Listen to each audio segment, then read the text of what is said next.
When the fight or flight response is prolonged, other physiological mechanisms of the stress response are brought into play. The fight or flight response is mediated by the autonomic nervous system.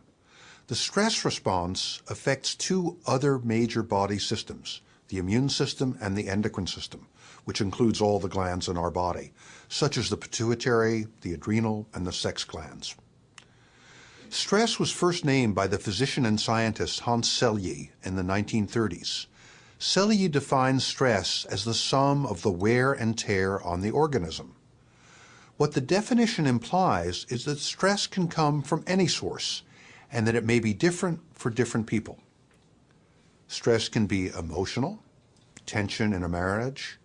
It can be physical, starvation or extreme pain.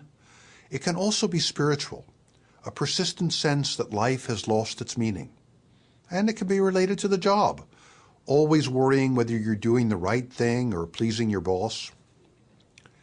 Some situations, such as confinement in a tight space or incessant loud noise, are stressful for just about everybody, but I suppose not if you're young partying away in a club. Other situations are stressful for some people and not for others. Imagine having to talk with people 16 hours a day, to smile at them and shake hands thousands of times. For many people, this would be quite stressful. For former President Bill Clinton, it looked like a walk in the park. Hans Selye said that the stress response has three stages. It begins with the alarm stage, our conscious perception of stress. As that perception is communicated to the cortex of our brain, it stimulates fear and anxiety. From there, impulses are sent to the hypothalamus and then to the endocrine and immune, as well as the autonomic nervous system. In the alarm stage, Selye showed that there is an outpouring of cortisol, that's the stress hormone of the adrenal gland, and an increase in the size of the adrenal. At the same time, there's a shrinking of the lymph nodes and the thymus, both organs of the immune system. The second stage is adaptation, in which all the other systems in the body do their best to accommodate the ongoing stress. Finally, if adaptation is unsuccessful, comes the third stage, exhaustion. Many of us who are under chronic stress are living in a prolonged state of adaptation, verging on exhaustion. We have high levels of circulating stress hormones, of cortisol, in our blood. We have rising blood sugar and a rise in insulin, so the cells in our body can appropriately use the sugar. And we have decreasing immune response. Meanwhile, our LDL, or bad cholesterol, is also increasing. All of these, you can well imagine, can have a significant impact on our health. Persistent fast heart rate and high blood pressure may certainly contribute to a variety of forms of heart disease.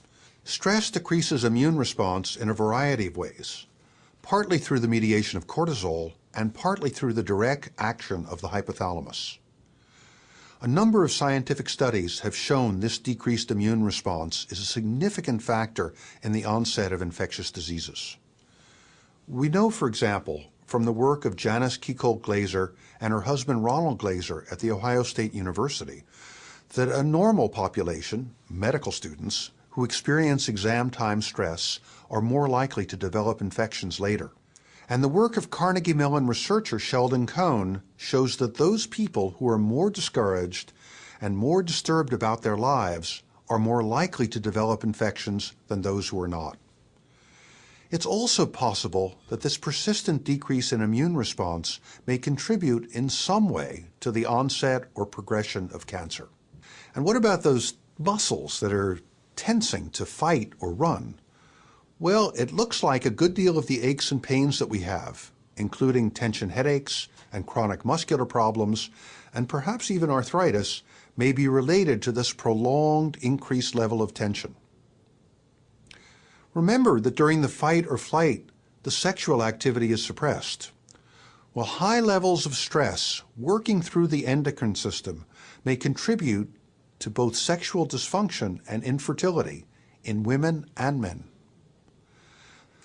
They are also likely to be a significant factor in a variety of intestinal diseases, including the increasingly common irritable bowel syndrome.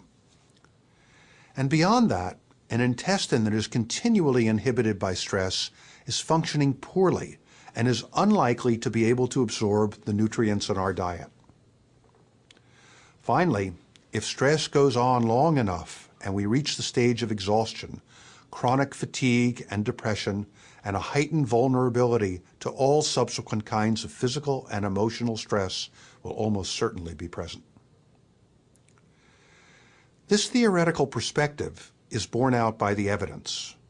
According to most estimates, at least 70% of all the illnesses we in America have are significantly related to stress.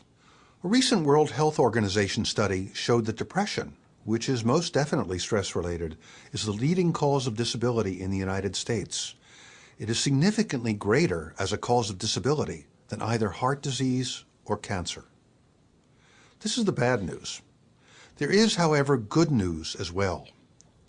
What we've learned over the last 40 years is that the autonomic nervous system is not truly automatic and out of our control. And for that matter, neither are the immune and endocrine systems. The approaches, techniques, attitudes, and exercises of mind-body medicine are an antidote to the fight or flight response, and they balance the larger stress response.